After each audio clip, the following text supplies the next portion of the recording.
Chapter 10. Hey, Blubber Boy. Mr. Rango might have won a battle with Barry Bagsley, but I was still fighting mine.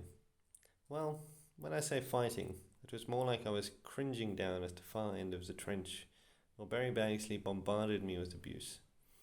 And to make matters worse, Mr. Rango's revelation about Moby Dick had provided Barry Bagsley with a whole new range of ammunition. Now his name-calling had taken on a decidedly nautical flavour. Hey, Blubber Boy. Yo, Whale Dick. How's it going, fish paste? But there was something even more troubling about Barry Bagsley. He was still burning with humiliation and resentment over the chair challenge. Not that Miss Tarango ever tried to rub in a victory. In fact, she never mentioned the incident again. At least, I don't think she did. Not intentionally. Anyway, there was that one day when Barry was becoming very restless and was swinging and swiveling in his chair as if he was in a show ride. Barry, if that seat is uncomfortable for you, you're quite welcome to come and sit on the teacher's chair. It's padded. That's all she said. Some of Barry's crew laughed and made comments, but Mr. Rango ignored them and continued to look at Barry with such genuine concern that no one was sure if she meant to be funny or was deadly serious in her offer. It didn't really matter one way or the other. The thing was, it worked. Barry Bagsley immediately deflated like a punctured balloon, while Mr. Rango smiled as sweetly as a rose till you really believed there couldn't possibly be any hidden thorns that you need to be wary of. The problem was, however, with Miss Tarango out of reach of Barry Bagsley anger and frustration, he had to find a closer, easier target. This is where I came into my own. Not content with chewing up my name and spitting it out in mangled, barely recognizable blobs, Barry Bagsley began to expand his repertoire of torment into other fields.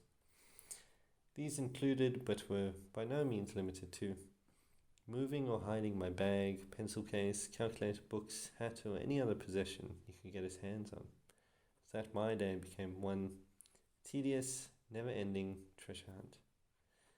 Updating my homework diary with obscene drawings and suggestions, often involving Mr. Rango and whales, leaving half-eaten sandwiches, sausage rolls, and rotting pieces of fruit in my locker, desk, or bag until everything I opened seemed to reek like a compost bin.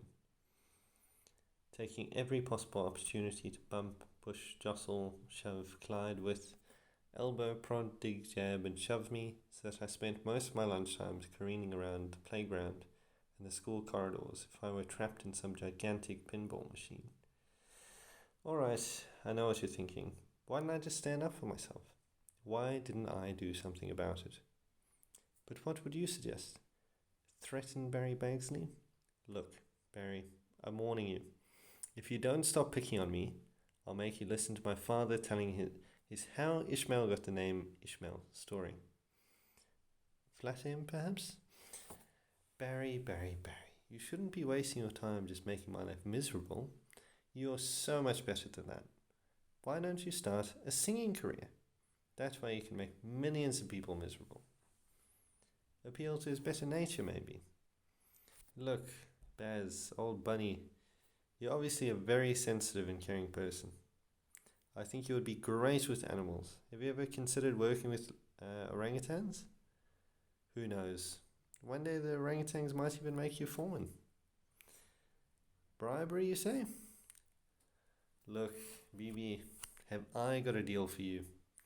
If you just leave me alone, you can have all my worldly possessions, $3.75 in loose change, my 20-centimeter diameter ball of used blue tack. Of course, I guess I could always plead with him while at all times maintaining my dignity. Please, Mr. Bagsley, sir, please stop picking on me. Please, pretty please. By the way, would you like me to wash these feet of yours after I've finished kissing them? Don't worry. I gave each of them serious consideration. But who was I kidding? Talking to Barry Bagsley was like trying to reason with an avalanche. You could say whatever you liked, but you'd still end up being pummeled into oblivion.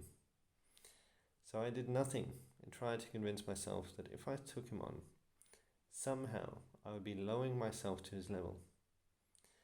Of course, the real reason had more to do with fear and the likely prospect of Barry Bagsley terminating my life with painful and extreme prejudice.